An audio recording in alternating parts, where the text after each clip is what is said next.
Sveiki, turiu Jums vieną svarbę žinią. Šiuo metu Valstybinė maisto ir veterinarijos tarnyba yra pradėjusi tyrimą dėl mūsų komunikacijos apie maisto papildus. Kiek mums žinoma, šis tyrimas pradėtas gavus vieno vartotojo skundą. Mes nusprendėme apie tai kalbėti atvirai ir nelaukti tyrimo pabaigos, nes mums labai svarbus skaidrumas. Ir pirmiausia, noriu pasakyti labai aiškiai, jeigu bent vienas iš jūsų galėjo pasijusti suklaidintas, kad mūsų produktai gydo ligas ar kad mes esame gydytojai, nuoširdžiai apgailestaujame.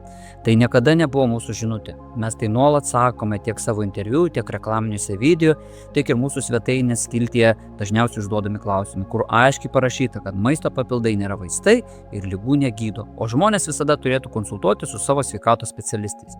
Labai svarbu pabrėžti dar vieną dalyką. Šis tyrimas nėra susijęs su mūsų produktų kokybė ar saugumu. Nei ankstesniuose VMVT patikrinimuose, nei šiame procese nėra jokių pastabų ar klausimų dėl produktų kokybės, jų saugumo ar gamybos procesų. Visi mūsų produktai yra ekologiškai sertifikuoti ir atitinka visus Lietuvos Respublikos galiojančius reikalavimus. Šiuo metu tyrimas vyksta tik dėl komunikacijos ir reklamos interpretacijos susijusios su mūsų labiausiai jūsų vertinamais ir populiariausiais produktais, apie kuriuos gauname daugiausiai klientų atsiliepimų. Nuo pirmos dienos mes skaidriai bendradarbiavome su VMVT, atsakome jų klausimus ir teikime visą reikalingą informaciją.